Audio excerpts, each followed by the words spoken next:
titre de la vidéo, j'ai décidé de participer au Wattez 2021. Vous allez sans doute me demander ce que c'est que les Wattez, sauf si vous êtes déjà un acharné de Wattpad, et dans ce cas-là, je vous en félicite. Mais en gros, les Wattez, c'est un concours qui est organisé par la plateforme pour mettre en lumière des histoires sur la base de leur qualité. On a un petit peu une différence d'approche avec ce qui se fait habituellement sur Wattpad parce que vous le savez, le classement se fait plutôt en termes de popularité. Plus vous avez de vues et de commentaires, plus vous êtes mis en lumière. Le système se fait parfois au détriment de certaines pépites qui restent encore cachées parce qu'elles ne sont pas parfaitement calibrées pour l'algorithme de Wattpad. Et les Wattez, c'est le moment idéal pour se faire connaître. Qu'est-ce qu'on gagne avec les Wattez? En fait, on gagne surtout du respect. En fait, on ne gagne pas d'argent, même les grands gagnants n'ont aucune récompense financière. Les engagements de la plateforme sont relativement faibles. Globalement, il s'agit de leur mettre un coup de projecteur, de les mettre un petit peu en valeur sur les réseaux sociaux et sur la plateforme.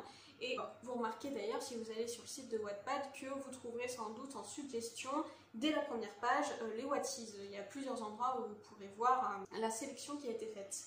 Mais malgré tout, ça reste une approche tout à fait amateur.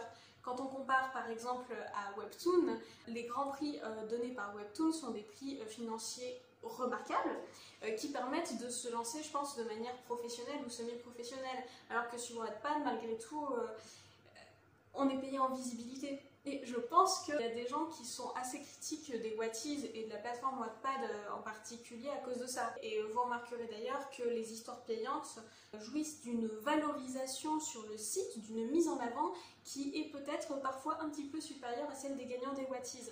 Donc on met un coup de projecteur sur la qualité, mais aussi un coup de projecteur sur ceux qui rapportent de l'argent. Voilà, c'est le moment où je suis un petit peu critique, un petit peu cynique, mais il faut quand même reconnaître une chose, c'est que c'est un moyen de se faire connaître pour des tas de gens qui sont dans l'ombre. Et puis, il faut reconnaître que pour des débutants, avoir la possibilité de se distinguer comme ça pour la qualité de notre histoire, eh bien, ça peut être extrêmement valorisant. Si vous demandez à beaucoup de gens pourquoi est-ce qu'ils ont décidé de se lancer dans l'aventure de l'édition traditionnelle, pourquoi est-ce qu'ils ont envoyé leurs manuscrits aux maisons d'édition, ils vont beaucoup dire qu'ils avaient besoin de reconnaissance et d'avoir un avis extérieur sur leur offre qui ne soit pas celle d'amis qui auront tendance à être excessivement bienveillants. Donc malgré tout, c'est une expérience qui peut être enrichissante de participer aux Wattez, en tout cas c'est ce que je pense, tout en restant dans une dynamique non professionnelle. Malgré tout, et c'est là où vous allez me dire que je recommence à faire la meuf un petit peu cynique, j'ai été aussi me renseigner sur qui était exactement le jury. Enfin, quand je dis me renseigner, j'ai essayé. J'ai essayé de me renseigner et de manière assez perturbante, on ne le sait pas. C'est genre des gens passionnés, quels qu'ils soient. Et puis, plus perturbant encore, il y a quand même un filtre à un moment dans la sélection des titres. Et ce filtre, eh bien, c'est un programme informatique. Wattpad n'emploie pas du tout le mot algorithme parce qu'il est auréolé d'un mystère inquiétant. Mais clairement, on peut employer le terme. Il y a un algorithme qui va faire de tri entre les histoires et en fait, les humains ne vont lire qu'une partie des histoires qui seront soumises. Et ça, il y a beaucoup de gens qui ça fait peur. Personnellement, je suis pas trop inquiète parce que j'ai du mal à croire que Wattpad va créer un algorithme mal foutu qui va empêcher de très bonnes histoires d'être sélectionnées. Ce serait quand même contre-productif. Mais j'aimerais bien savoir ce qu'il y a dans cet algorithme. J'imagine qu'il y a déjà un truc, un petit peu de correcteur orthographique qui va vérifier que les histoires sont écrites dans ce qu'on appelle le bon français, donc pas de SMS ou pas des erreurs d'orthographe à chaque mot. Le livre officiel insiste sur le fait que le logiciel est fait de telle sorte que les gens qui utilisent tout un vocabulaire inventé ne seront pas pénalisés. Donc voilà, ils ont un petit peu anticipé, et c'est tant mieux, bravo à eux. Ça me donne l'impression quand même que c'est bien pensé.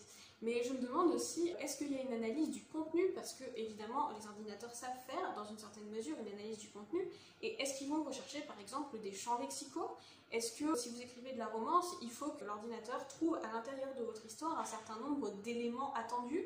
Je sais pas, moi, des références au cœur qui bat, ou les mots mariage et enfant. Évidemment, évidemment, on ne peut faire que des suppositions et évidemment que quand on laisse l'imagination s'emballer, elle imagine tout de suite des trucs un petit peu déplaisants. On ne sait pas. On ne sait pas et je pense que c'est un petit peu dommage. Il y a une certaine opacité quand même autour des critères et de l'identité du jury. Évidemment, le livre officiel donne des éléments pour expliquer comment il recherche les histoires, mais c'est des éléments qui sont assez vagues et généraux, de type il faut que vos personnages soient attachants et que votre intrigue soit bien faite. Merci, merci, mais peut-être que ça aurait pu être intéressant d'avoir des informations plus précises. Et en même temps, j'imagine qu'on doit tellement embêter déjà les gens qui s'occupent des Whatties avec nos milliards de questions et d'inquiétudes, peut-être qu'ils ne veulent pas nous redonner du grain à moudre. Mon hypothèse quand même sur l'identité des gens qui vont sélectionner les livres gagnants pour les Whatties, c'est que ça va être encore des gens qui sont bénévoles. Et bon voilà, les participants ne gagnent pas d'argent, le jury est bénévole, mais Wattpad fait une communication autour des Whatties. C'est quand même un élément qui sert à mettre en valeur la plateforme, et là c'est pareil, la gauchiste à l'intérieur de moi, la petite cégétiste avec son drapeau, se dit quand même, est-ce qu'il serait pas temps de mettre un petit peu d'argent dans tout ça, surtout s'il y a quand même une valorisation à la clé pour la plateforme. Quelles sont en fait les opportunités une fois qu'on a gagné les Whatties, à part donc ce coup de projecteur? Eh bien, on a la possibilité d'être envisagé, donc vous voyez que tout est une question de potentiel.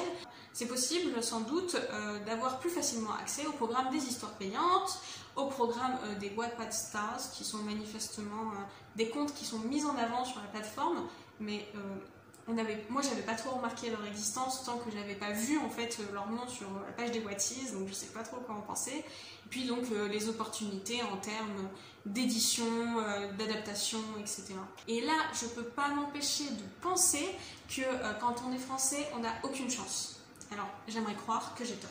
Je rêve d'avoir tort, vraiment. De toutes les fois dans ma vie où j'aurais eu tort, j'espère que ce sera celle-là la plus éblouissante, mais honnêtement j'ai des doutes quoi, et je me demande si toutes ces belles opportunités, elles sont quand même pas beaucoup destinées aux auteurs en anglais, ce qui est très dommage. Les livres les plus connus qui sont sortis de Wattpad, c'est des trucs comme After par exemple, qui sont américains, en tout cas écrits en anglais. En fait, il y a une petite amertume quand on voit la liste de tout ce que propose Wattpad en se disant oui, ils disent qu'ils le proposent, ça fait bien sur le papier, mais on sait très bien que c'est pas pour nous. Je peux pas m'empêcher de penser que quand on est français, on n'a aucune chance. Voilà, même si jamais par chance je gagnais un Whatties, j'imagine pas du tout que ça m'ouvrirait énormément de portes.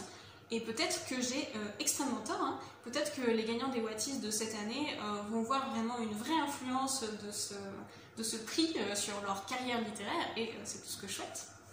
Donc voilà, tout ce que j'avais à vous dire, en tout cas tout ce qui me vient à l'esprit à l'heure actuelle pour les Whatties, à propos des Whatties. Alors évidemment, je vous ai peut-être donné envie de participer et vous aurez remarqué que c'est trop tard maintenant, nous sommes en novembre, mais vous pourrez sans doute très probablement participer l'an prochain parce que c'est un concours qui s'organise d'année en année. Il y a parfois des changements dans le règlement, par exemple, maintenant on ne peut plus publier des histoires on ne peut plus soumettre des histoires qui sont trop anciennes par rapport à la date de soumission, mais voilà, globalement vous pouvez être à peu près sûr que si vous avez une histoire en cours, une histoire qui est finie maintenant, là, vous pourrez la soumettre au Whatties de l'an prochain. Donc si je vous ai donné envie, c'est super. Après tout, il faut explorer toutes les opportunités qu'offre la plateforme. Et me concernant, eh bien, je vous demande de croiser les doigts avec moi. On attend les résultats qui vont arriver au 1er novembre, donc là on est en octobre. J'attends les résultats donc des présélections, et puis ensuite les résultats véritablement des Whatties seront proclamés le 3 décembre. Donc eh bien, on attend de voir ça avec de la curiosité. Évidemment, j'adorerais être dans la présélection ou dans la sélection finale, mais même si c'est pas le cas, j'adorerais découvrir les histoires qui auront été sélectionnées par Wattpad.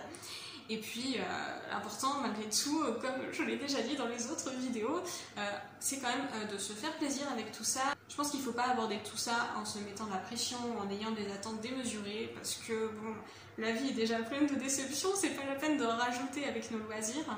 Voilà, si cette vidéo vous a passionné, et je l'espère, n'hésitez pas à me faire part de votre avis dans les commentaires, parce que pour le moment, la section commentaires est résolument déserte. C'est un désert inhospitalier dans lequel vous risquez de mourir de solitude, mais je serai là pour répondre à vos commentaires, évidemment, parce que je serai folle de joie que quelqu'un commente. Donc allez-y, faites votre bonne action. Blague à part, n'hésitez pas à réagir à cette vidéo, à liker si elle vous a plu, à vous abonner à la chaîne si vous pensez que mes prochaines vidéos pourraient aussi vous plaire.